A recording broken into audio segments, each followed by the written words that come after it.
before I was born, I saw Laurance Rockefeller meeting with Lucifer in the basement of the White House. They were having an Illuminati meeting. That specific meeting was to impeach Richard Nixon, who was sitting right there at the table.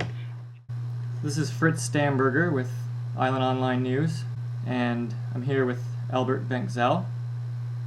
Albert, are you there? Yeah, I'm still here. I would add, thanks for calling. I think the more people who get this message and are aware of it, the more good that can come out of it. I agree with you, and we're going to talk a bit about remote viewing today. You're a remote viewer. Right. Can you talk a little bit about that? Sure. The reason why I'm a person of interest is because I was supposed to be the son of Ingo Swann. I was supposed to be born in the Bowery. But what happened is, from my past life, I didn't fly into the light. I circled down, then went back up and merged with my higher self. And it was already set that Ingo should have been my dad. But I met him in, space. And I told him, he agreed to do everything that sort of happened. He said yes. I said, well, let's mess around with this and see what more we can find out. Unfortunately, what happened is he was injured in Korea. He's a eunuch. He got the Purple Heart, so he's not able to have children. So it reverted back to reincarnation, but I ended up getting born in Toronto. Okay, and some people might not be aware of who Ingo Swann is exactly. Can you just tell us briefly about who he is?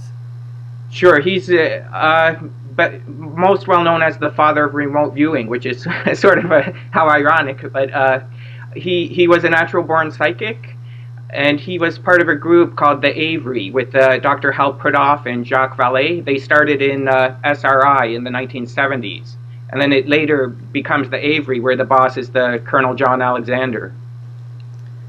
Okay, and in your interview with Project Camelot, you mentioned about connecting with the signal on the top of the head using a paper and pencil. Mm-hmm. Can you talk about that for a minute? Okay, so what happens is when Ingo is remote viewing, he goes into an altered state, and like when a baby is born, like a dolphin spout, that part of your skull is malleable, and a signal line just shoots straight out of his head, like a big fireman's silver pole, and it connects to the matrix, which is outside of time and space and contains all knowledge, which he can download as a pattern of information using paper and pencil. But then also it runs down through his spinal cord, goes down to the center of Earth, a golden rod, which keeps him grounded. But the way remote viewing properly worked is his higher self, like he's fractured. His physical body is here on Earth, and his higher self is in space, and it flew to the distant location, remote viewed what he cued, then flew back to the signal line and touched it, and it downloaded on his head. So his brain is sort of like a giant antenna, and it's picking up signals from outer space. Then later on, like higher powers become involved, like the usual characters. Like one of them is the devil or Lucifer, the other one is, God and the angels. But the proper way remote viewing was working for him is his higher self was flying to the distant location. One of his cues was the planet Saturn. It looked at the rings, then flew back to the signal line, and he downloaded it onto his head, where he was writing it with a paper and pencil. At that time he was meeting with Axelrod in an underground base. Okay, and how do you know that information exactly? Okay, at the time I was sort of acting as his helper. When I was a ghost, we were in the same soul group, like in the same sort of cell group in space. And when his higher self flew out, I would sort of trail him and follow, just keep tabs on what he was doing. And when I was able to, I would assist, like help to move things along in the right direction. So I was working with his higher self in space while I was a ghost, and I was like a whole ghost, while he was like a half a spirit. So I had both like a physical mass, and I was able to fly. Okay, so you can remember then before this life and in between previous lives. Right, I have a recollection of the time in between lives. Yeah. Okay, do you have any idea about how many human lifetimes you've lived? Oh gosh, I find Kabbalah to be the most accurate religion, except that they missed the part about Jesus being Christ. But if it's the 6,000-year Hebrew theory, and if we do the math, a person lives like maybe 80 years. Right now we're in the Hebrew year, 5,737 or whatever it is. So divide that into 80. I haven't done the math, but we could have lived like 200 lives, saying that the Earth is 6,000 years old, approximately. Okay, yeah, that's interesting. I was once told in a dream that I was 22 and a half lifetimes. So I was. Actually, if I had, I could open the calculator. I should have done the math on this, but anyway, I would put. But sometimes we live more than 80 lifetimes. And the other thing is there's transmigration of the souls too. That explains like reincarnation, why we keep getting, our population keeps growing. People from other planets could reincarnate on Earth, and we can migrate to another planet. Oh, that's interesting. We'll come back to that in a minute. I just wanted to ask you quickly about what you mentioned with the dolphins and the blowholes. Mm-hmm. Are you saying the blowhole has some sort of a metaphysical connection? Yeah, that's where the signal line came out of the top of his head, and like when he's really in an altered state, you could actually visibly see it. It's like a silver cord coming straight out of the top of his head and going all the way to infinity, to the end of space, right straight up past the Milky Way galaxy, and it connects to the matrix outside of time and space, but it shoots straight up. Okay. Then a gold cord goes down to the center of Earth and keeps him grounded, so he doesn't fly off. And do all humans have this, or is all humans have it? But he was able to turn it into potential, like into kinetic from potential. Like all humans have it in potential as a frontal lobe activity. But in Ingo's case, he's like one of the forerunners. Because he was born a natural psychic. He was able to develop it more in himself with Shafika Kargula coaching him, like telling him, to look into mirrors, put magnets on his head, read the literature that other psychics have left behind and stuff. Okay. So he kept working on it until it really started, and through the Scientology Center as well, until it started really clicking for him.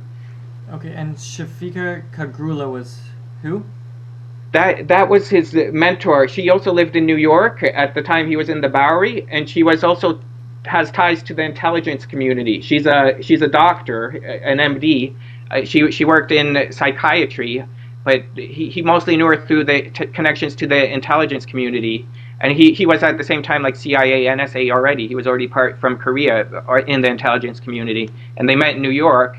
And she was interested in psychic abilities, so she started working with him. Then they ended up meeting like Cleve Baxter, and they eventually get to Hal Puthoff. And then Axelrod becomes involved too. But in Dianetics, they call it exteriorization. And the reason why he liked that and joined with that church is the beginning of Dianetics. It gave good advice. It told him to look up words he didn't know in the dictionary when someone handed him a copy of it. And then once he read that, he still quotes the dictionary today. He wanted to see how Scientology, what the advice would be at the end.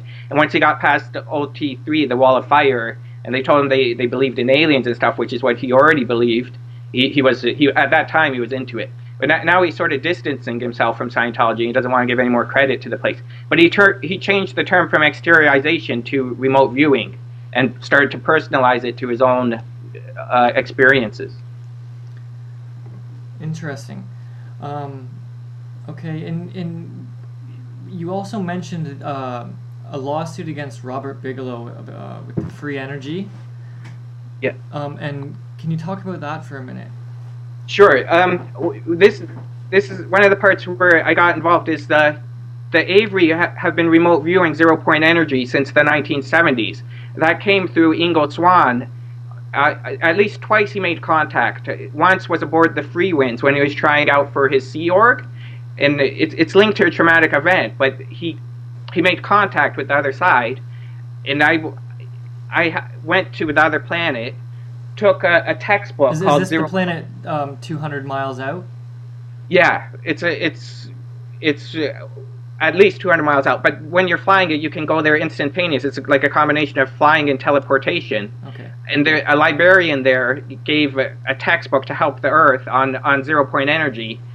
That ended up being delivered to Ingo, who dutifully turned it over to Hal Puthoff, who had the chain of custody of it.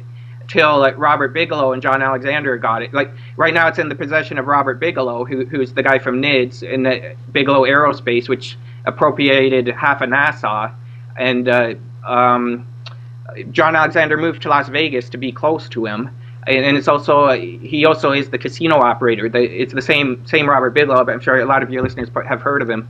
Who has the textbook now, and also 0-point energy is working and was alien derived. But my claim is that the textbook they were using to reverse engineer came through Ingo making contact with the other side.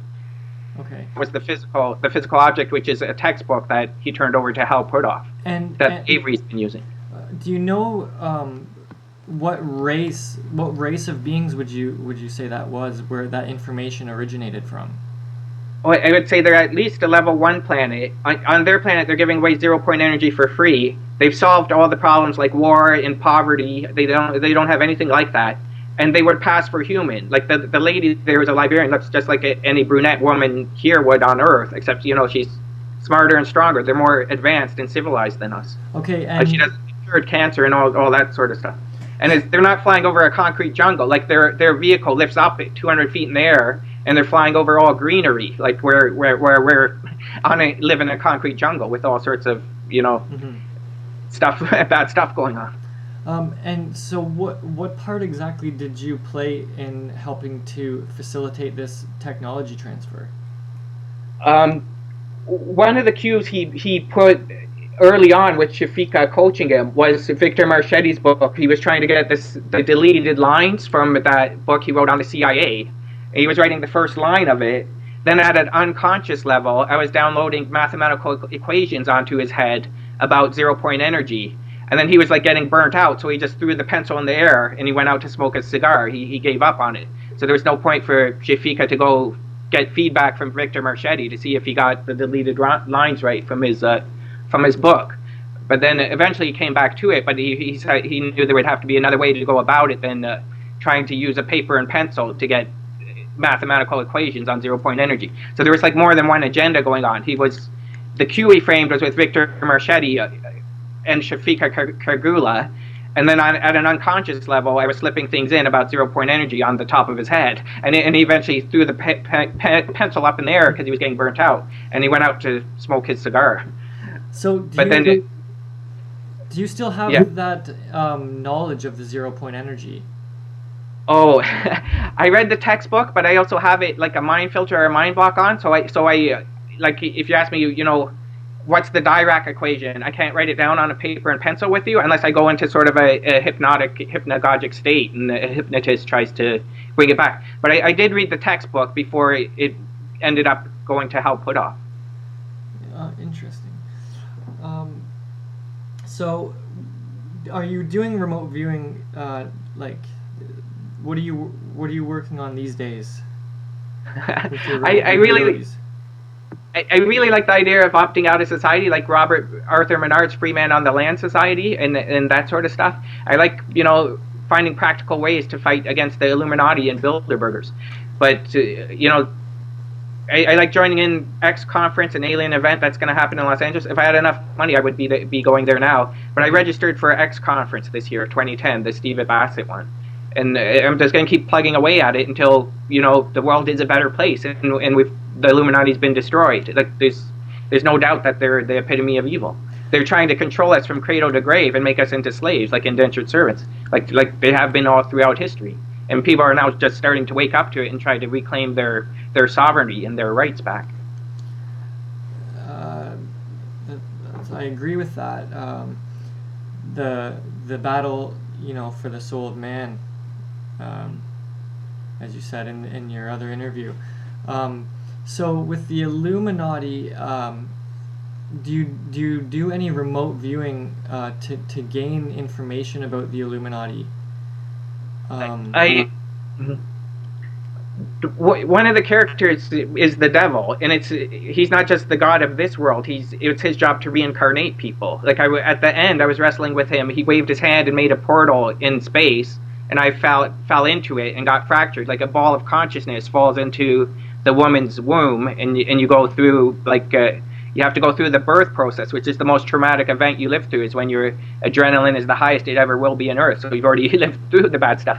And then my higher self flew back into its cell in space, and you somewhat lose contact with it. But it's... before I was born, I saw Laurance Rockefeller meeting with Lucifer in the basement of the White House. They were having an Illuminati meeting. That specific meeting was to impeach Richard Nixon, who was sitting right there at the table. One of the people involved with impeaching Nixon was Ingo Swann. He's the one who got the call to be involved with Watergate. That's where he comes up with the term spin doctoring and stuff on his website. He's the one who went to the Watergate hotel and put the bug in the phone, and he was wearing his green hat from Korea and stuff. Okay. So I got to look in on that meeting where Nixon, Laurance Rockefeller were talking with Lucifer himself in the basement of the White House, and they said we're going to impeach you, and then they eventually, just after that, they phoned Ingo to go operational, to start covert activities and clandestine activities against Nixon. And what day was that? Do you know the precise day of that meeting?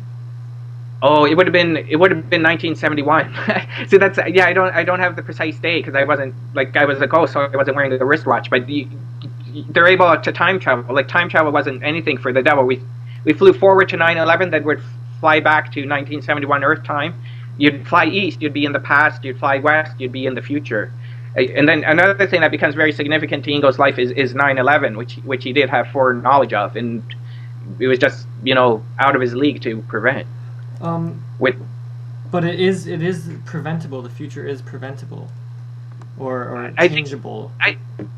I think it's preventable if you put the effort into it and you know what's coming. Yeah, you can. But one of the problems is the forces you're up against aren't particularly the easiest to deal with by any orthodox means. You have to put a lot of effort into it and a lot of energy to prevent bad things from happening. And people are who's going to believe you? Like, how are you going to? It gets into all sorts of psychic curse stuff and things. But so some of the things that Ingo prevented, which Jim Marrs gives him credit for, is they did find bombs on the New York subway, and they were able to prevent that from ever going off. But that's becoming declassified. But stuff that he gets credit for, like somebody like James Randi would never give him credit for it because they say he made it up, even though he prevented it.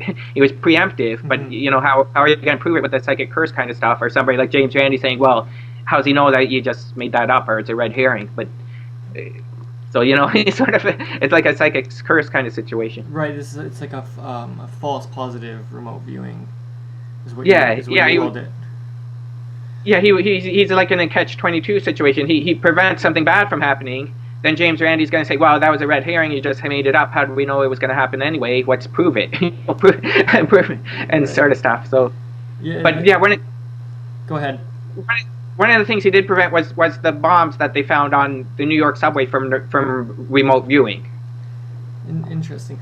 I want to go back here about Lucifer with Laurance Rockefeller. This is really interesting to me. You say you saw them talking. So are you saying that Lucifer was a physical being?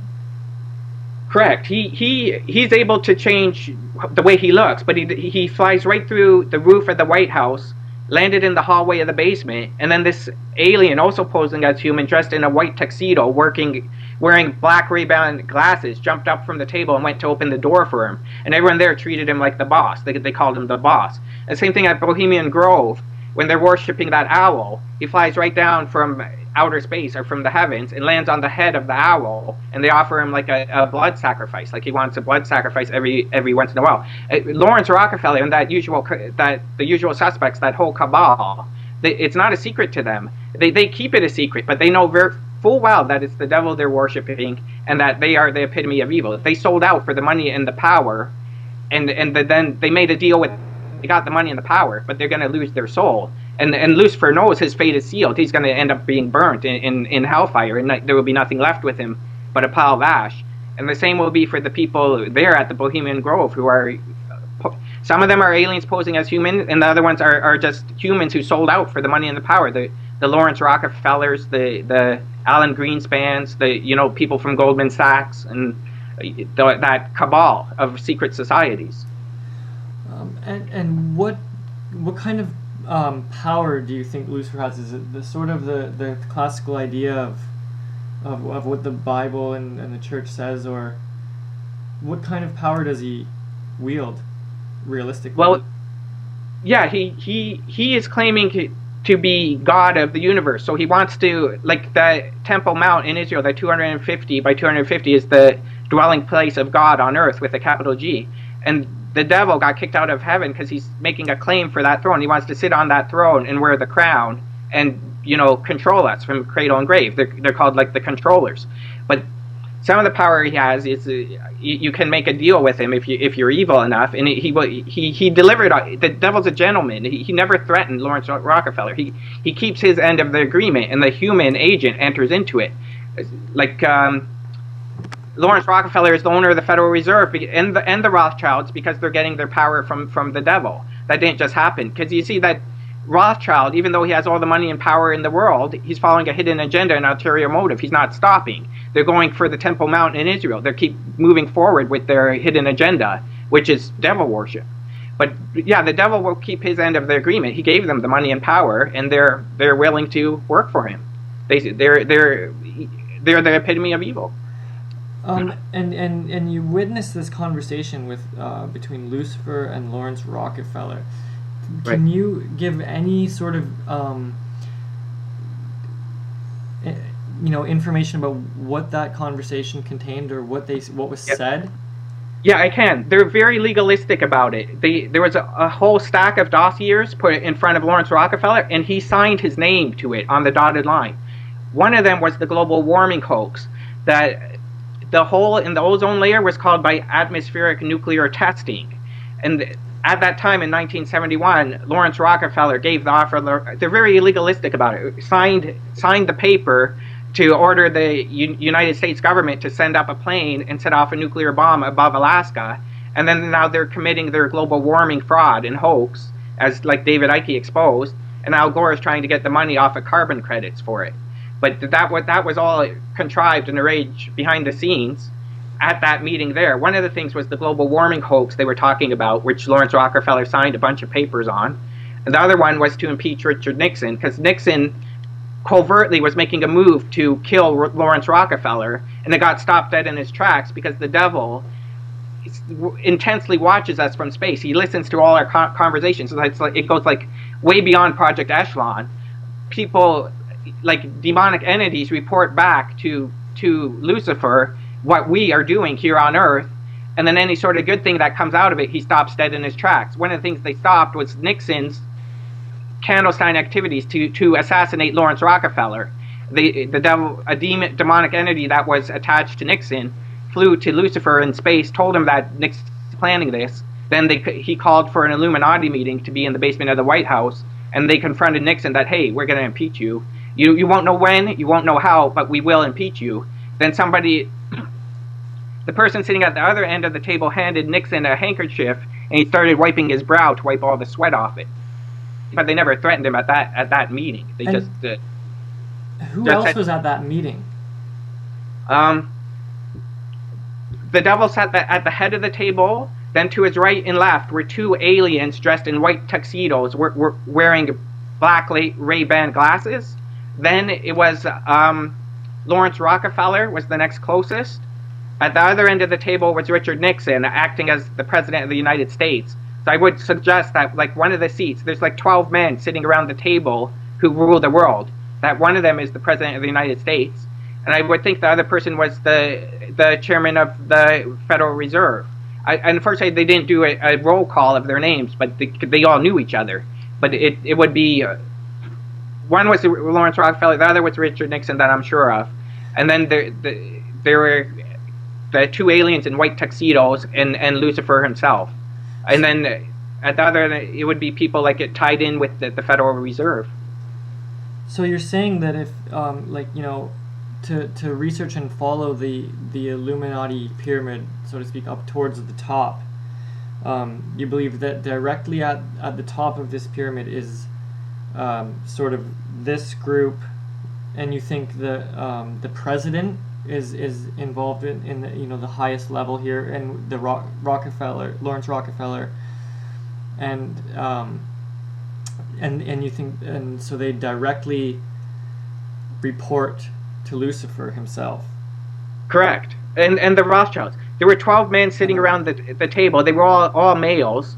And I think some of the things people have been putting out, that the blue bloods, who are the Illuminati blue bloods, like they're saying that the Kennedy bloodline is in it and things like that. I didn't see Kennedy there, but there were 12 men sitting around the table. They were all on the same page. They all knew what they were doing. They were full consciously aware of who they were working for, and that they were evil. Okay. But at least one was Laurance Rockefeller. The Rothschilds would be represented there as well. And it was basically 12 men sitting around the table reporting back to aliens about their activities here on Earth. That's very interesting. Do these men have the same sort of abilities you mentioned that Ingo Swann had developed? No, I didn't see them like overly involved in paranormal activity. I didn't see Laurance Rockefeller ever doing anything. He just enjoys having that much money, eating caviar dinners and flying around in his jet and being taken around in his limo. That 322, like from the Skull and Bones, where it has 322, that's from Genesis 322, that we're live forever. One of the things they're interested in is immortal life, and to always be wealthy and be the kingpins, to be our rulers here on Earth. And how are they doing with that? I guess technology, or how old are they now? I think they know they're going to lose, and they're getting desperate now. They're getting worried, because the good news is that 2/3 of the angels haven't fallen, and they know what's going on here. They're also very well aware of what the situation is, and they're at war with each other. It's worst case scenario. But what we have here on Earth is aliens posing as human, trying to control us. And that 322, if you change the numbers around, like 32 too, there's 32 bones in our spinal cord. If you have, like in metaphysical literature, it's called the serpent rising, where you could turn on your third eye and you have Christ consciousness and things like that. And then the 7 chakras going up our spinal cord, like 7 represents a whole cycle. There's 7 whole notes in music, 7 colors in the rainbow. We have like 7 chakras infused in our spinal cord. So like all the things sort of relate, once you connect the dots, relate back to the Bible. And while I was a ghost, by the way, while you're in your cell, one of the other people there is your soulmate. Like I was male, there was a female entity there. You also got born as human, and you're reading the Bible. It's like sort of in Braille. You're reading it in the backwards Hebrew, and a light shines directly in your eyes. But you start with the book of Genesis, and you're reading it, and then other people in that sort of soul group would come knock on your front door, and say, hey, let's go and do something. One of them happened to be Ingo Swann, at least in my case. Okay, so in between lives, when you're a spirit, you have a sort of a house that you... I think you'd call it sort of more a cell. It's a cell. When you look at it through a telescope, you're not going to see it, because like we're under quarantine, and we're sort of operating at such a low level. People don't want to drive themselves crazy, like they'd get burnt out if you put too much metaphysical stuff on their heads, because we're sort of still like children. But there's people who sort of are awake and have seen this sort of stuff, and there's all that sort of vast amount of literature left behind. Once people put all the pieces together, there's like, hey, yeah, the Bible's important. There's something important going on here, and we're a work in progress. Like our DNA that's in the double helix is still evolving. It should actually be in the shape of the Star of David. And then we have that sort of godlike powers and that godlike ability that Ingo is just sort of touching the tip of the iceberg on through remote viewing. And now he's like manifesting those godlike powers, because like the age of Pisces was about an external savior, like Jesus, save me, Jesus. And the age of Aquarius is about where we're looking inside, like the kingdom of God is within you, and we're starting to manifest our own abilities. Like one of the biggest secrets is that we create our own reality, and just how powerful we really are as humans, at least in potential. But now it's coming in the age of Aquarius, where we're starting to manifest godlike abilities, and realizing that we're our own savior, and shouldn't always look to an external one to help ourselves. Okay, so I just wanted to ask you a little bit about the Pope and the Vatican, and where they fit in on the power structure of the Illuminati. Oh, okay. Well, the Pope is very high up. I agree with Jordan Maxwell. The Catholic Church has left a whole trail of bloody corpses behind it. The Seventh-day Adventists interpret the Pope as being the Antichrist. The second tier of the Illuminati is all the world's religions, and they use religion to manipulate us. But one of the things about like joining the Church of Scientology or something like that, like God values diversity. Like society would be static and homogeneous unless people perturb it. So like perturbing society is a good thing because it leads to change. And once we have enough change, the world becomes a better place. So whichever religion you join, you should just have your heart in the right place. And even, like God allows us to do evil things, so we experience, so we know we don't want to do it again. Like in a part, Earth is a school, so we can learn to be better people. But things like that, like I went to Patch Adams' school at the Gesundheit Institute in West Virginia, and his girlfriend there taught a course on perturbing society, and they would interpret that as being a good thing because it leads to change. And one of the things people are afraid of is change. Like there's a lot of people who just are happy to be sheeple and just want the Illuminati to control everything as long as they are able to have a cold beer on the weekend, and they don't really want much more out of life than that. But the people who are sort of ahead of the bell curve there are more interested in causing change and let the chips fall where they may. There's better things in store in the future. It's not just all doom and gloom, and part of that is going through the birth pangs. Okay, so I'm still a little bit unclear about where the Pope would fit in. Like, does the Pope deal with the Rothschilds and the Rockefellers directly, or with Lucifer? I think that this Pope who's in now, that Cardinal Ratzinger, who's calling himself Pope Benedict, I think he's an evil guy. Just the looks of him is evil. I think he does work behind the scenes with the Illuminati and Bilderbergers, yes. And in the Dark Ages especially, the Pope was guilty of burning witches for no valid reason. It was again where he set it up as a catch-22, where he's saying it's heresy not to believe in witches, like the book the monks wrote there. They had a catch-22 and designed into it that it would be heresy not to believe in witches, and then they had a test of how they can identify a witch if she has like a birthmark on her and things like ridiculous things like this. But eventually it resulted in women being burnt at the stake who were innocent. And so, do you believe there's any chance of the Pope being the Antichrist, or is there an Antichrist? I think yes, there's a chance of him being, but I think it goes beyond. It's either going to be like a human who's possessed, right, or it's going to be Lucifer himself on Earth posing as human with his boots on the ground. But right now it is worst case scenario. We have people here pretending to be friendly when they're in fact hostile. And one of them is that Colonel John Alexander. I don't think he's not the same person. There was a real John Alexander who was born on Earth, and you'd have his whole background, his high school pictures will be there, his baby photos and stuff like that. Then a shapeshifter from planet Nibiru, planet X, I don't know, Wormwood or Chernobyl, flies down, teleports himself in the guy's living room, strangles the poor fellow, then goes into work for him the next day, and his colleagues can't tell the difference. And who is John Alexander exactly? Where does he work? He's the head of the Avery. His code name is Penguin. He's the Pentagon's Penguin. He works full time for the Pentagon, and he's the boss of Hal Puthoff and Jacques Vallée and the people in that group called the Avery that were meeting secretly to reverse engineer zero-point energy. He was there, the boss.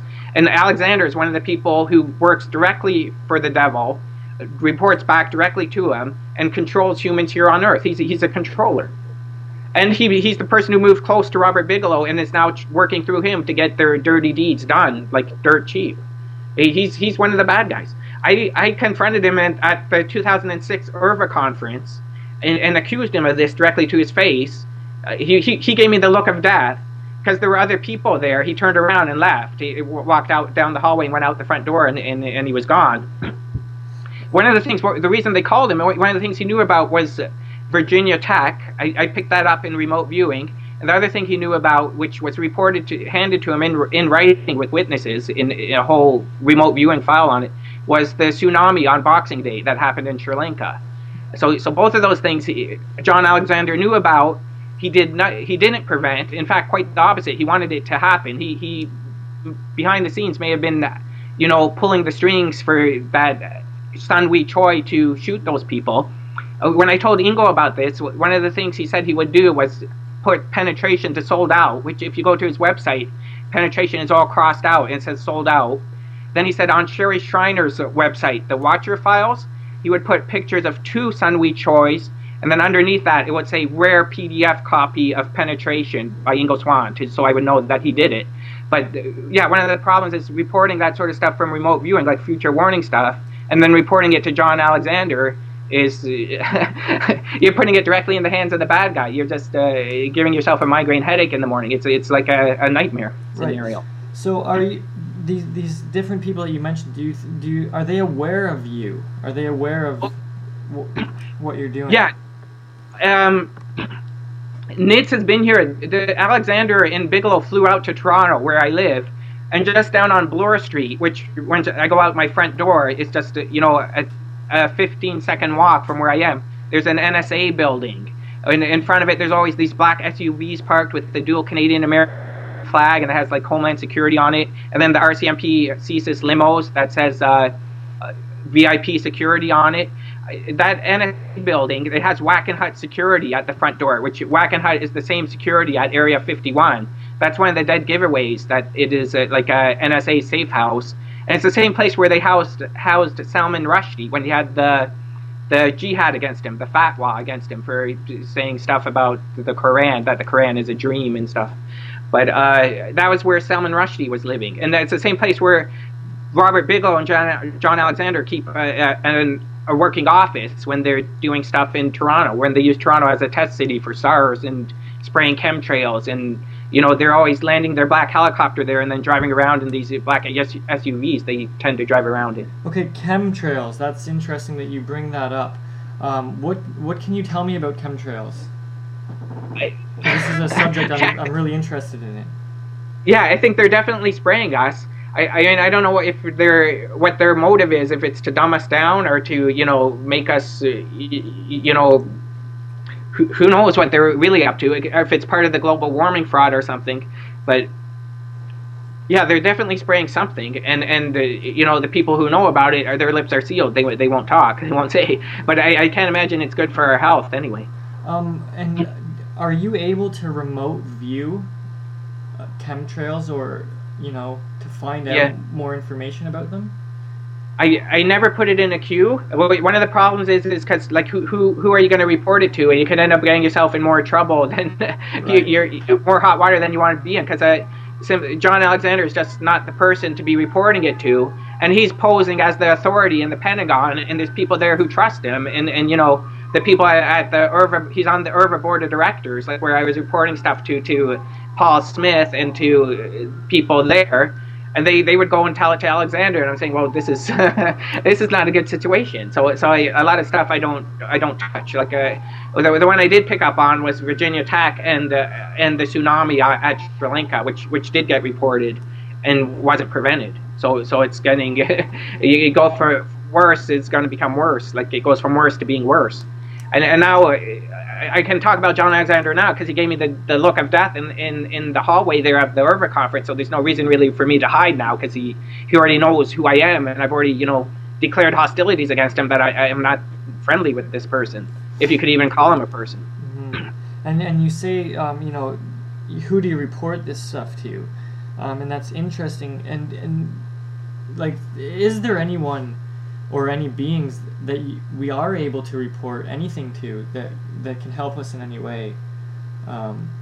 Angels or extraterrestrials. Well, that you know of.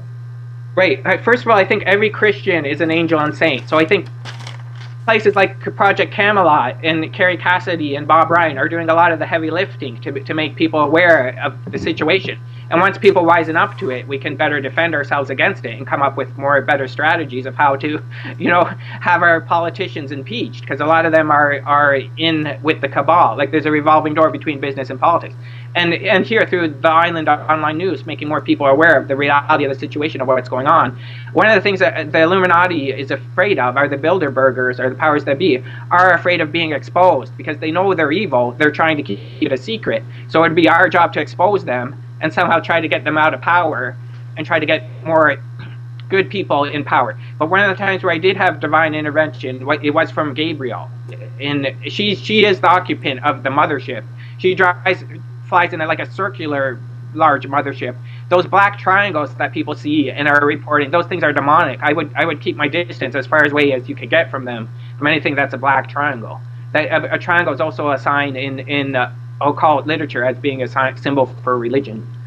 And this mothership where Gabriel is on, where is this mothership?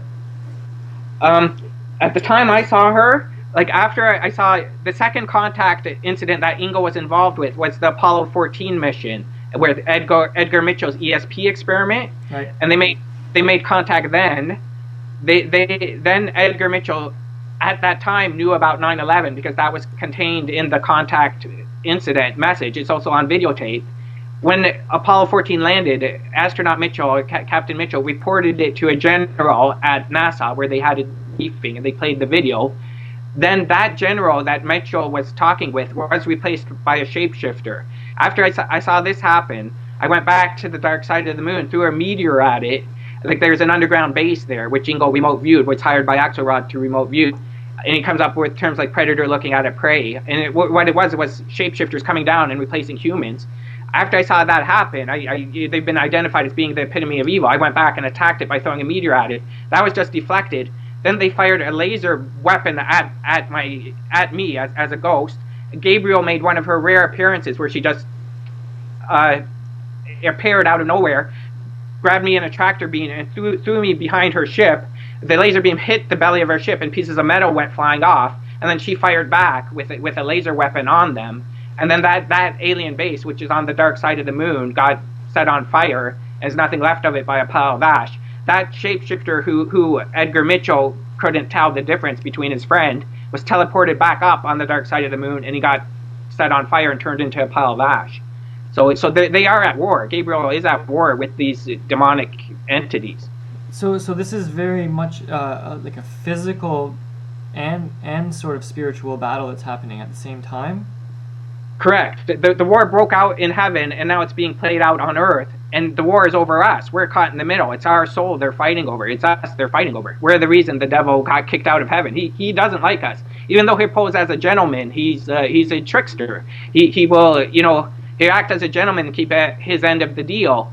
But his end game is to capture as many of our souls as he can and have us burn in hell with him.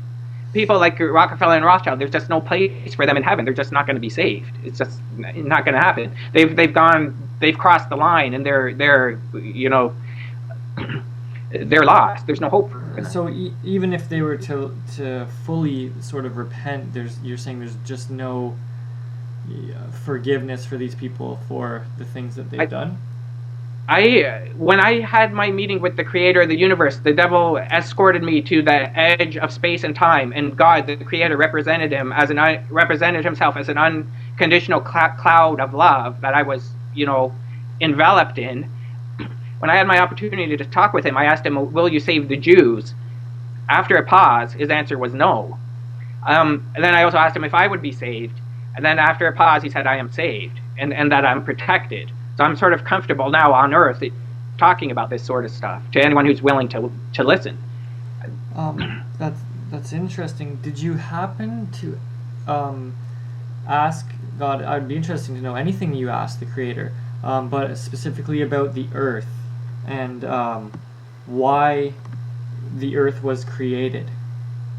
I asked him to be born on the other planet. I said, "I don't want to go to Earth. I don't want to go to Earth. I don't want to go to Earth." And then he said, "You're going back to Earth, and that's the way it is." But what I was asked for was to be born on the level 1 planet, and I ended up getting reincarnated back on Earth. It wasn't an intellectual understanding of the Bible he was looking for. I was able to quote that back to him. It was that your heart would be in the right place, that you really understood the lessons in the Bible, like basic instruction before leaving Earth. Like the Bible was a book of Earth history. On the other planet, they didn't have the Bible, and they never heard of Jesus. But over here, that's sort of what we have to wrap our head around and have our heart in the right place before we can graduate and transform, evolve to the next level. Right. But I had to come back to Earth to still learn the Bible lessons.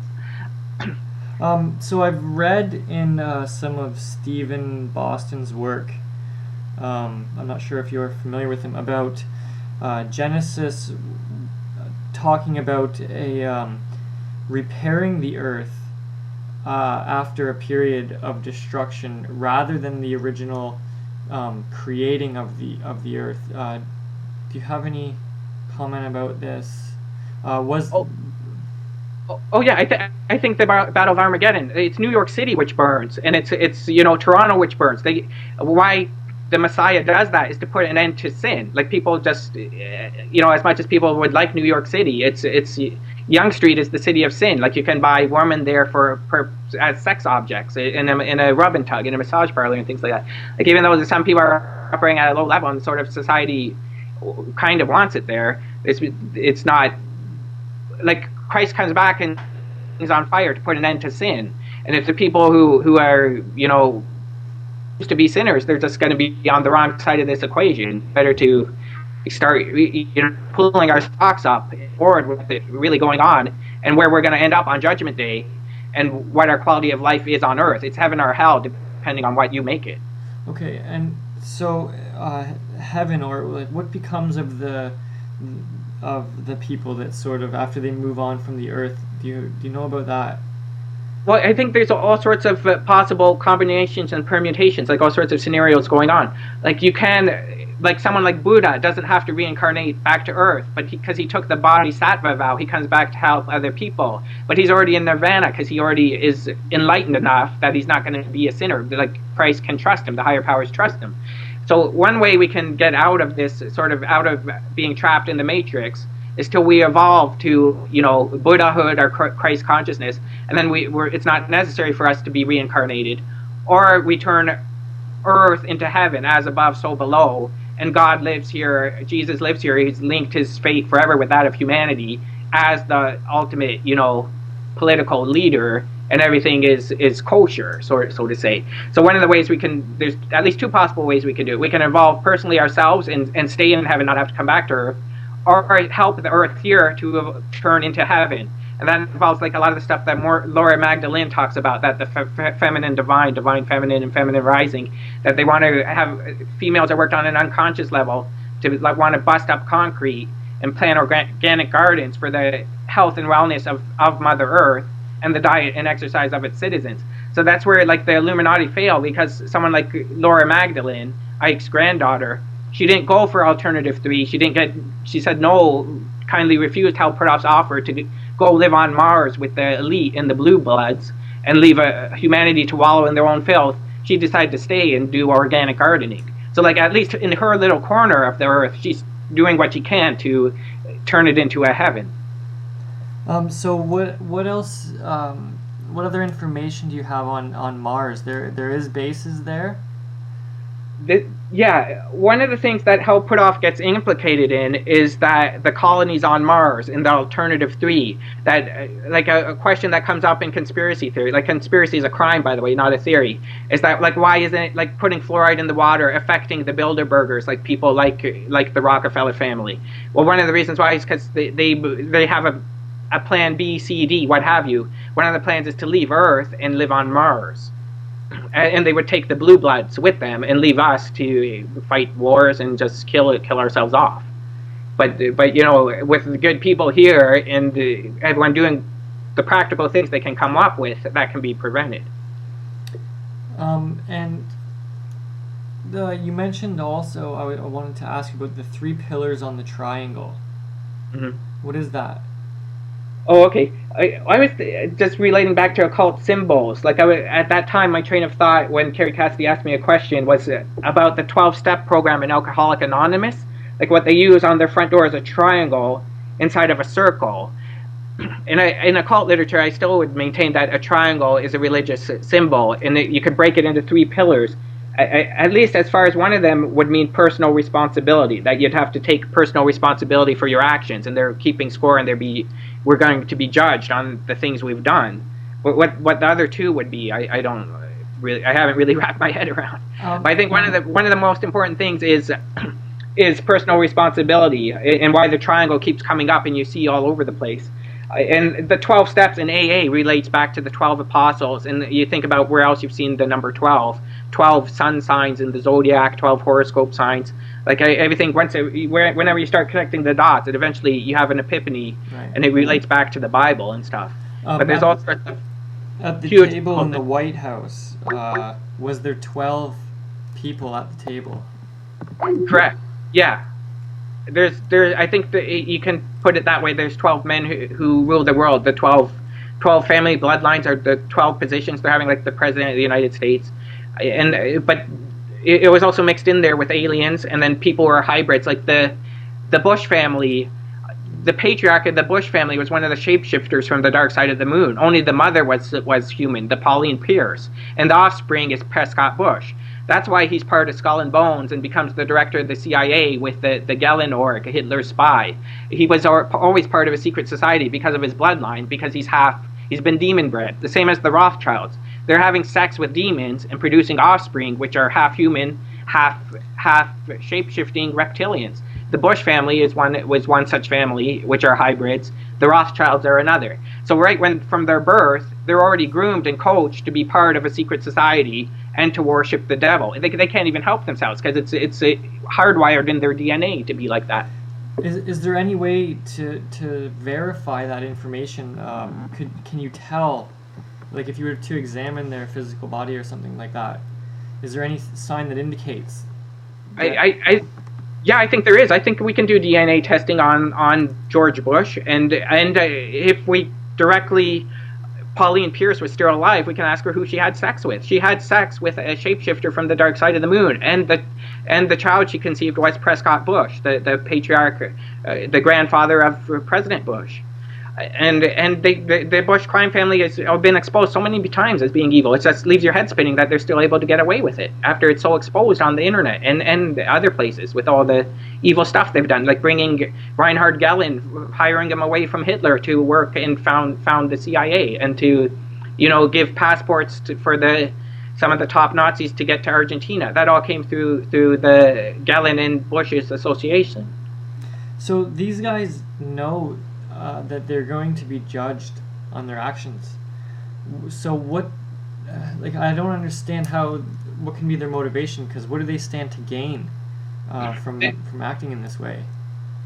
They believe that their side is going to win. That symbol they use under the skull and bones, the 322, if you look it up in Genesis, it means like eternal life or live forever. They believe they're going to be immortal and always be wealthy here on Earth. They believe they're always going to be, driven around in the limos and take caviar dinners and go accept the Nobel Prize and just live the high life here on Earth while we're their slaves. They're after immortal life on Earth, with them being our kingmakers. That's why they're using that 322 under skull and bones. In Genesis, it has to do with immortal life or eternal life. And you think they're still working on this? Oh, they yeah. haven't figured it out yet. No, I think Rockefeller always thinks he's going to be reincarnated back on Earth and always be wealthy. And the devil is always going to be, the devil's side is going to win. They believe they're going to win. Okay, so part of the living forever is reincarnating. So right. You don't actually stay in the same physical body. No. So you have to go through the birth process. And you die. We all would live forever then already. Sort of. Reincarnation is a form of immortality, but you get a fresh start. It's also like a traumatic form of, I don't know what you want to call it, learning a lesson or something, like a trial by fire. Like going through the birth process is sort of traumatic, and dying, people die traumatic deaths. But you get a fresh start, and then you get, stuff carries over from your past lives, but you get to, try again, and you sort of script things that will happen in your life, which end up getting set in stone, that you agreed to have happen to you, so you can learn something from it. Right. And so why do we forget the past? Oh, yeah, that may be because it may be like an obstacle to our advancement in this lifetime. Like a lot of people may not want to know who they were because they could have a guilt complex from it, and they put a mind filter or a mind block on themselves, because you can end up meeting people from a past life who you may not be happy to meet. Like maybe you got up being born in the same family where someone, like, I'm just using this as a hypothetical example, like maybe your father was a pedophile in a past life, and you ended up being born in this life where you're the father and he's the son, and you're better to have a mind filter on that than you're like beating up a child in diapers. are trying to get revenge on him or something like that, just as an example. So I mean, it's all part of God's perfect plan. Like, the system works the way it was designed to work. We just need to, you know, pull our socks up and contribute our part. And mostly, a lot of it has to do with being good. And how much, like, how responsible do you think that we are individually for sort of saving the world? You know, how much of that responsibility is ours? You know, I think everyone's operating at different levels. Like, with more knowledge comes more added responsibility. So with more knowledge comes more responsibility. But I'm dependent myself on divine intervention. If the Messiah doesn't come to help us, we go down. But that's why the good news about Jesus is that he's forever linked his fate with that of humanity. If he goes down, if we go down, he goes down with us, because he ended up getting born human and is now in this state of being a man God. So do you think he is already born? Oh, I think he's waiting in heaven for Judgment Day, when heaven will be empty, and he's gonna finally put an end to Lucifer and his claim to the throne, and put an end to sin in the sort of Armageddon, the final battle. Okay. The great crunch. Oh, geez, somebody's calling me. That's okay. On the landline. Oh, hold on. I have to answer and tell them not to call. Just a second. Oh, okay. I just hung up on them. So, is this final battle of Armageddon, is it going to be a physical battle on the Earth? Oh, yeah, for sure. I think so, for sure. Like, one of the things I saw was Gabriel getting fired on by laser. Okay, hold on. I gotta turn my ringer off. Okay. Jeez. Oh, it's like a whole phone that's just like not one button to turn it off on. That's okay. You can just edit that part out. All right. Okay, so I wanted to just talk a little bit more about the final battle of Armageddon and what you think this is going to look like on Earth. Oh.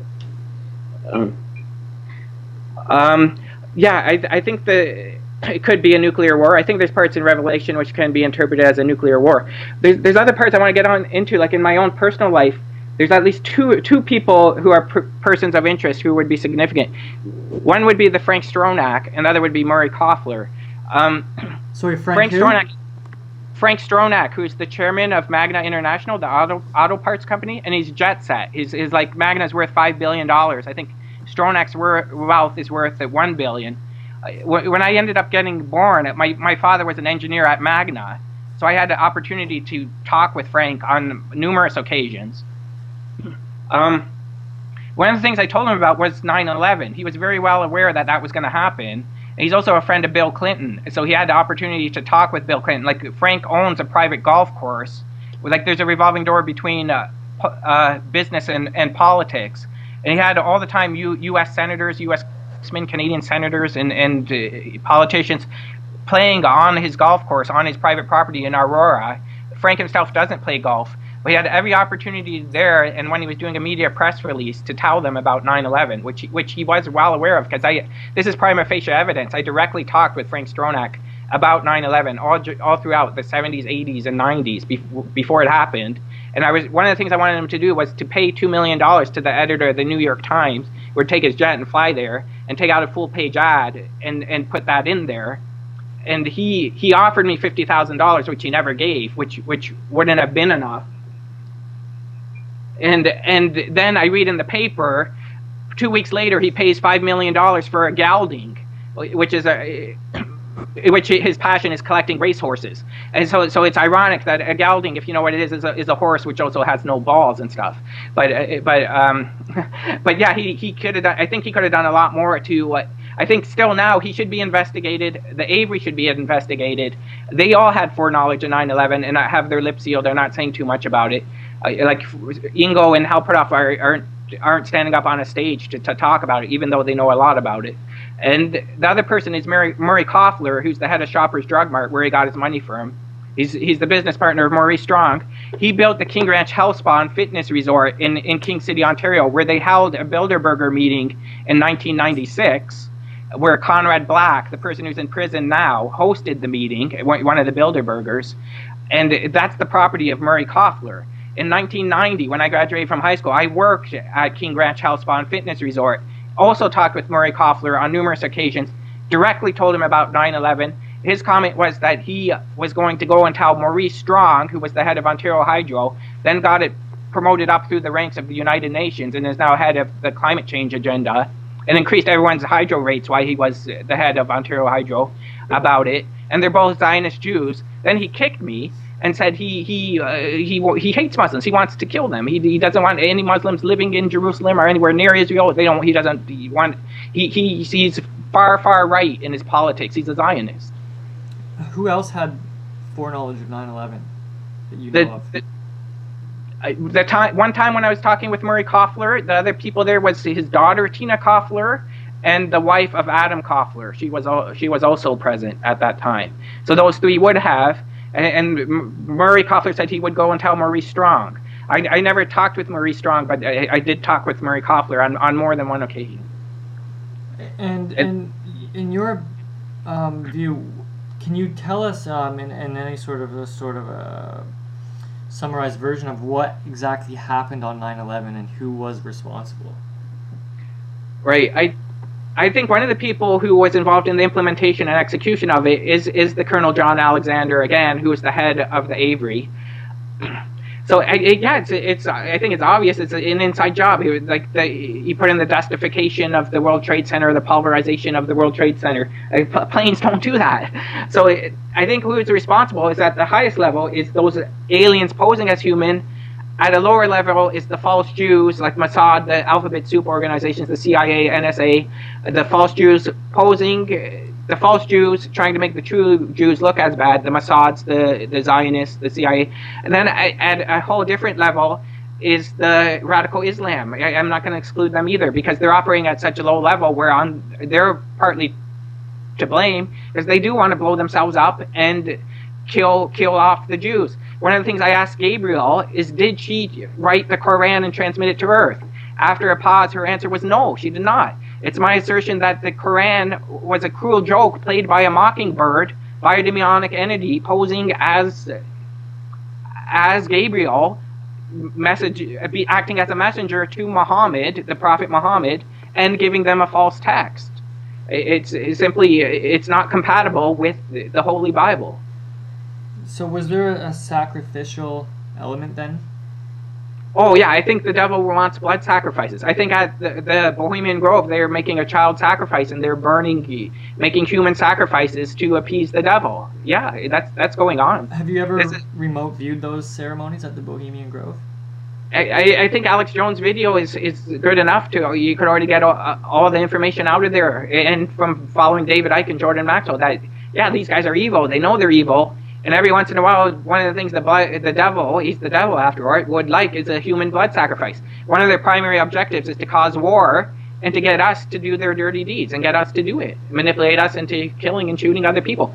Definitely by religion, they manipulate us, by creating false religions. Islam, like a religious war that people don't want to wrap their heads around because it's such grandiose ideas.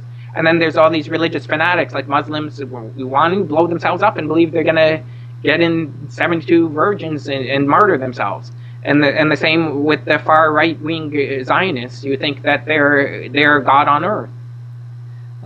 It's interesting. I've done a lot of research myself into the Bohemian Grove, and I've never actually heard that the devil actually comes down onto the head of Moloch there. Where did you pick up that particular piece of information? That comes back from my recollection as a ghost. I was fighting off reincarnation, and one of the characters I had to negotiate with was Lucifer, whose job it is to reincarnate people back on Earth. And while I had that space in between lives, there was a Bohemian Grove ceremony going on. While I was in the outer space or the heavens, I was standing next to Lucifer, and he goes, "Watch this." And down he flew onto the head of Moloch, and they were performing a human sacrifice with the usual suspects with a hood over their head, and they're running around naked and stuff, and they're doing devil worship is what they're doing. And does Lucifer actually have wings? He looks human. There were demonic entities reporting back to him, which were draconian and had wings coming out of their back. One of the things I did was fly forward in the future to 9/11 and tried to land the planes. Then one of these draconians came like a lightning bolt out of space and tied itself around my back, like dug its claws into my back. I was tumbling down, almost hit the towers, and was wrestling with this draconian entity with brown wings coming out of his back. They're waiting in space to pounce on us. That photograph somebody took, and it was on Art Bell's website back a long time ago. I saved it to my hard drive, but it since got deleted. I wrestled with that creature, who is one of the bodyguards for Lucifer. It was like this draconian entity that literally waits in space, waiting to pounce on us. And this struggle with this occurred during the the impact of the planes, and during that time you were there Correct. When I was from the past. Correct. When I was a ghost, my timeline was my cell was sort of stuck in 1972, the year I got born. I flew forward to the future, to the 9/11 event, like it spiked the timeline incident. Tried to prevent the planes from hitting by metaphysical means. As a ghost, I was just going to land it, and then I was ended up wrestling with this draconian entity, and then it was, which was one of the bodyguards for Satan. And then I had to give up. I was going to get whooped. So I flew back to 1971 and got, put my tail between my legs. I was looking for Gabriel or someone to help. And do you still do you do this in dreams at all? Like what do you experience in your dream world?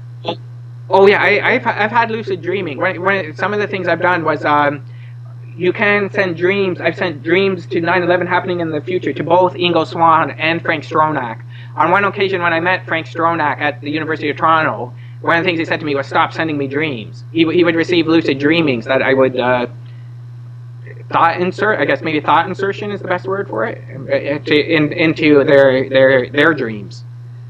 And so, do you become lucid every night when you're dreaming, or how often? Oh gosh, no! I'd get burnt out. Not every night. I would not. Oh no, not every night I sleep. Most of the times I don't remember the dreams when I wake up in the morning. There were times before 9/11 I would have some lucid dreams and try to communicate with other people who are already involved with it through then. But it's easy to get yourself burnt out with this stuff, and unless we have higher powers working on us at an unconscious level to help evolve us and develop us to manifest more psychic abilities. And you had the foreknowledge of 9/11 in you say back in 71 or something. Is there anything else in our future timeline that you have already seen or that you have knowledge of that you might be able to watch for? Right now I don't know of anything right now. No, 9/11 would have been the main event. That's what spiked the timeline the most. That was the watershed moment, which is now we can use it against them because that's what they're using against us as well. So we can use it back against them. Like we're not just human resources to be traded on the stock market here. And they're not stopping with 9/11. They're moving forward with their whole hidden agenda and ulterior motive. The second thing they wanted out of 9/11 was to turn security against their own people, against their own citizens, which is against all the posse comitatus and all that sort of stuff. But it's also where sort of Alex Jones FEMA camps come in. They may have some sort of strange plans of where they want to put the dissenters into FEMA camps and Aldous Huxley's Brave New World and stuff. Where they're just happy to keep the people here they can control, and then they want to get rid of the people who are battling against them. So, in your opinion, will Lucifer sit on the throne at the Temple Mount? I think he's going to lose. His fate is sealed. I think there's going to be a divine intervention from the Messiah, and he's going to get burnt and turned into a pile of ash. There won't be anything left of him.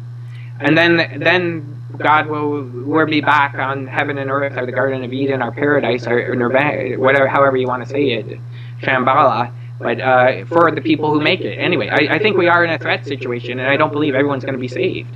You can end up losing, like opting out, and there will be nothing left of you. Souls do die. You can, if your soul ends up being burnt in heaven, there will be nothing left of you but a pile of ash. God's not sadistic that he's going to burn you for an eternity. You just be, opted out. Right. So at the least what you want to do is make it into heaven. I think you have to do that by being good, and partially by trying to find out what Jesus is and trying to accept him and getting on the same page as him. Right, and in your opinion, some people are already it's too late for them, so to speak. I think there's no hope for the Rothschild or the Rockefeller family. They've committed the unpardonable sin, is blasphemy of the Holy Spirit, and there's no hope for them. Same with either people who have gone who have crossed the line. There may be. I mean, I don't know all of what God's plan is. He may have some other sort of plan. What I heard is, the more the angels learn about God's plan, the more intrigued he gets. But it's way over my head. I would at least suggest I don't think there's any place in heaven for a Rockefeller or a Rothschild.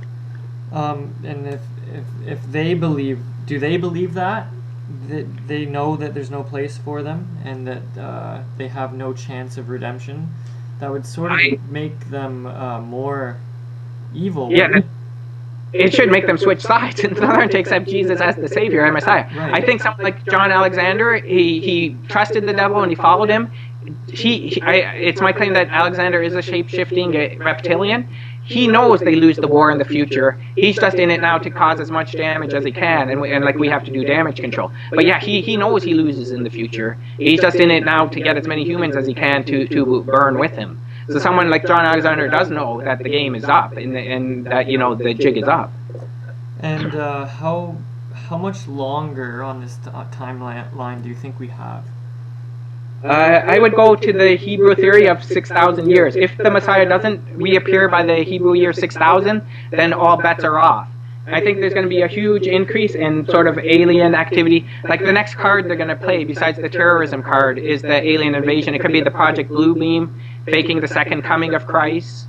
But there's going to be they're playing the alien card themselves. Why all these things are going on with X Conference and Alien Event, and our whole Hollywood is saturated with it. The number one movies all involve UFOs and aliens. They're revealing their secrets now themselves, because we're at that time where we've been reincarnated enough since the time of Egypt that we should already know about it's obvious by now what is going on. Right, and I'm not exactly familiar with the Hebrew calendar, I guess, but what year would we be in right now in the Hebrew?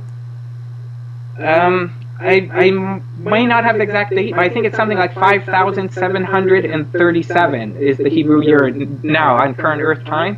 So he's got about 300 more years to go, about 200 and, if you do the math, 263 more years to go before the Messiah must reappear as in the second coming, and take care of business and put an end to this bizarre world, the sin going on and all the Illuminati running things and keeping us as slaves. So then, is there any? But also Jesus also requires us to do our own work. He wants us. His position is we should overthrow the Bilderbergers ourselves, what they are afraid of, because there is more of us than them. But he's also expecting us to, pull up our own socks and contribute, to do our own work in getting rid of the Bilderbergers. Have you seen? Because Jesus, sorry. Go ahead. Yeah, Jesus' position is he's watching us from space, but we have to contribute. Have you spoken with Jesus? The one time where it was God and the creator of the universe, he didn't say his name was Jesus. He represented himself as a cloud. And it's like an unconditional cloud of love. He made like all that sort of anger and frustration in me go away.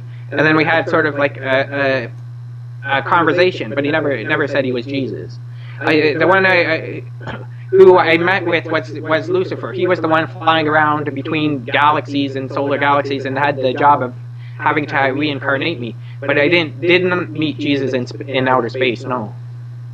And so is there any significance to the 2012 date? Whether it relates to the Mayans or not at all? That's when there'd be a galactic alignment of the solar system, which is very rare for it to happen. I know a lot of the people are warning about that planet Nibiru or planet X is coming back to Earth, and then it's going to cause, from its gravitational pull, cause flooding on the coastal lines, like on the eastern seaboard and things like that. And like all these disaster scenarios, like a polar shift where you have these 200-mile-an-hour winds from the North Pole flipping to the South Pole. But things like that. I'm not worried about, because you stay grounded in the foundation of the rock, and if they fire their laser weapons against us, I'm expecting divine intervention to happen. So I don't want to like be a fearmonger here. Right. And is Lucifer in charge of reincarnating souls to Earth right now? Yes, he always has been. I would agree with the Tibetan Book of the Dead. If you fly into the light, it goes right back to instant reincarnation, and you end up in your mother's womb somewhere. I circled down and then had the opportunity to be a ghost and maneuver around space more. So you have you're presented with the choice then when you first pass over. They very much respect free will. You have the choice to go in the light or not to go in the light, and they're trying to tempt you to go into the light by showing your mother, images, religious images, pictures of Jesus and stuff like that, and they're trying to urge you to go in there. But the Tibetan Book of the Dead, which I read from past life, it would say it's a trick by aliens. You're just going to be reincarnated. Okay, so they don't actually give you the information that you're going to be reincarnated. They just tried to tempt you towards the light. Correct. Okay, and the alternative is to sort of turn the other way and maneuver around on your own throughout the galaxy. Right. I was a ball of consciousness at that time. I didn't have a body. Like my deceased body was left on Earth, and a ball of consciousness was floating up and went towards the light. And I paused and stopped, didn't go into it. Flew down, then circled up, flew past the light, and then that ball of consciousness merged with my higher self, which was in outer space. It came out of its cell, and then I became a ghost. And then sometime later was fractured again and ended up back on Earth. So when you eventually did come back to Earth, you just made a conscious decision that it was time to return? Oh no, at the time I was dead. I had no choice in the matter. A ball of consciousness flew up, and I had to either go in the light or not go in the light. But that was it. My time on Earth was done for that lifetime. I didn't have the choice to be immortal. No. So is reincarnation, is it something to overcome and avoid, or are we going to just reincarnate? I think there's ways out of reincarnation, but when your time is up now. But there's all those Bible verses that man was meant to be immortal, but Adam didn't get to eat from the tree of immortality. He just ate from the tree of knowledge, but there were two trees there. Other things like that one character, Melchizedek, I think his name is, he lives for 800 years and he never dies. There's other stories about Noah living for 800 years. But I mean, yeah, I think our lifespan's definitely been shortened by the Bilderbergers playing cruel tricks on us. But at least some of the ways I was saying about out of reincarnation was, at least one is to get born on another planet. Another one is to keep developing until you get enlightened to Buddhahood. And is there any of these characters from the Bible that are reincarnated now, like Noah or any kings or anything? Are they here now, incarnated in new bodies? Yeah, I think that would be a good question. I would be interested too to find out where the reincarnated Gandhi finally ended up. Where is he now? Or so if somebody was a real big Elvis Presley fan, where is the reincarnated Mozart and things like that. I think there would be a way to go about that through remote viewing, but I've never really put the effort in to apply myself to that. And also, the person, if you found him, he may not want it to be reminded of his past life. Like someone like Britney Spears may, in her next life, she won't want to be wealthy because of all the paparazzi always harassing her. She may just want to be a housewife working at a Tim Hortons somewhere and not be reminded that she was Britney Spears in her last life. But yeah, I'm not aware right now. I actually don't think someone like Noah, I think he's evolved enough that he's not getting reincarnated. One of the things in the Bible is when Jesus is talking with the dead, one of the people he talks with is, I think it's Noah, and they say they want to build a temple there in a shrine, and Jesus says no, not to do that and stuff. But he's talking with the dead Elijah and stuff. Like people who evolved enough have broke the cycle for themselves, and it's not necessary for them to be reincarnated, because they don't have anything left to learn. They're already advanced enough. And the people that do reincarnate, is there any does their physical body sort of look the same? Do they have a resemblance to their past selves? Yeah, they do. I when I met Ingo for the first time in this lifetime, in this incarnation, he recognized me right away. I knew him from a past life. It was familiar. Here we go, he said. He recognized me right when I saw him. You can recognize the person by looking in their eyes, and they look the same. If you had photographs all throughout history, they would maintain the same physiognomy and the same features. You would keep going back to the same sort of group. I was always a white male every time I've been reincarnated. If somebody is a Hindu, at least it would be my belief they would keep coming back in India and part of that same soul group until they reach their final goal, which is perfection. But in my case, I've always been a white male every time I've been reincarnated. Right. I want to just talk briefly about the planets again and what you said about the level 1 planets and stuff. What level of planet is the Earth, and what do some of the other planets look like? We're level 0. This is the worst planet to be on.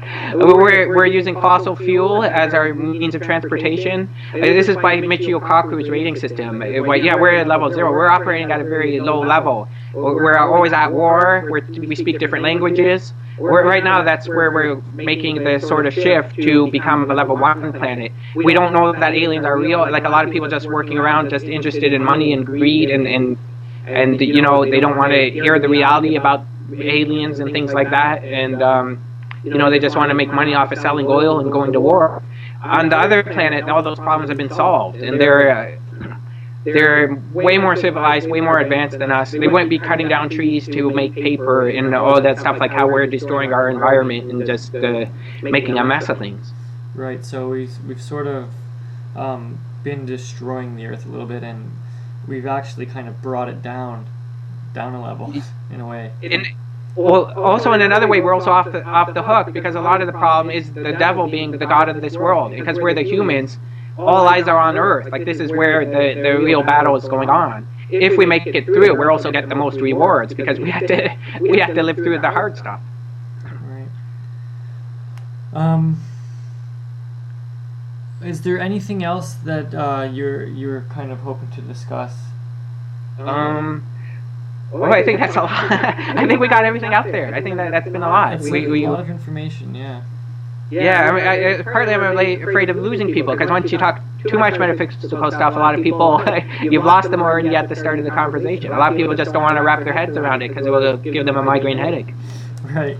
I guess a little bit of how we view things at Island Online News is we do expect a sort of a certain level of foreknowledge from the people that visit our site. So we're not afraid to sort of dive into the deepest subjects.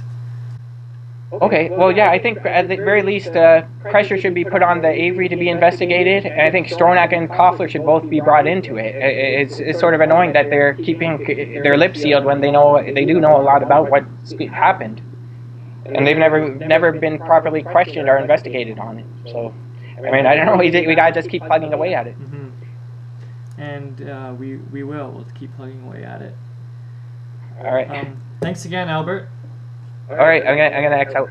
Okay, have a good night. Okay, good night.